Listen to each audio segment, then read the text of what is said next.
America की फौज ने 3.5 लाख अफगानी सैनिकों को ट्रेन किया, उन्हें मॉडर्न हथियार दिए, बख्तरबंद गाड़ियां, गन्स, फाइटर प्लेन और अटैक हेलीकॉप्टर दिए। इसके बाद भी सिर्फ 70,000 तालिबानी फाइटर्स के सामने उन्होंने हार कैसे मान ली? बिना लड़े हथियार क्यों डाल दिए? मैं आपको बता दूं कि अफगानिस्तान की सेना में 3.5 लाख ट्रेन सैनिक हैं, 160 से ज्यादा फाइटर एयरक्राफ्ट हैं, लेकिन तालिबान के पैदल फाइटर्स ने 10 दिन में ही अफगानिस्तान के ज्यादातर हिस्से पर कब्जा कर लिया। दावा तो यह किया जा रहा है कि अफगानिस्तान की सरकार ने सैनिकों की संख्या बढ़ा चढ़ाकर पेश की थी। असल में लोगों का कहना है तादाद काफी कम थी, यानी कई जगह घोस्ट सोल्जर्स मौजूद थे जिनके नाम पर भारी करप्शन होता था, सैलरी के नाम पर भ्रष्टाचार होता था। और दूसरी बात यह कि अमेरिका और अफगानिस्तान की इंटेलिजेंस एजेंसीज तालिबान की सही ताकत का अंदाजा नहीं लगा पाई। तालिबान ने सही रणनीति पर काम किया, बॉर्डर और दूसरे दूर दराज इलाकों में जो सेना के लोकल कमांडर्स थे उन्हें कॉन्फिडेंस में लिया, लोकल ट्राइब्स का हवाला दिया और उन्हें सरेंडर के लिए तैयार कर लिया।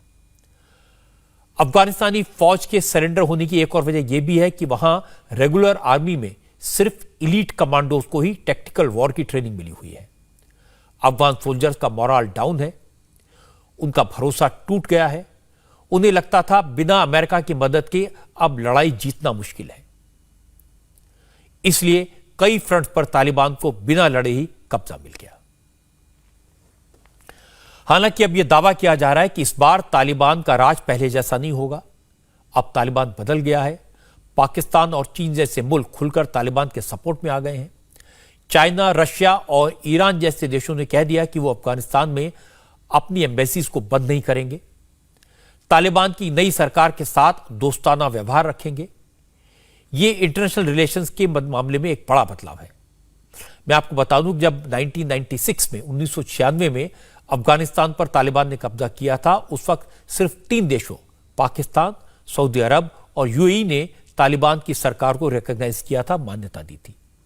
लेकिन इस बार चीन भी तालिबान के साथ है और चीन चाहे यह दावा कर रहा है कि इस बार तालिबान बदला हुआ है, लेकिन अफगानिस्तान के लोग बताते हैं उन्हें जो दिखाई दे रहा है वो उन्हें डराने के लिए काफी है।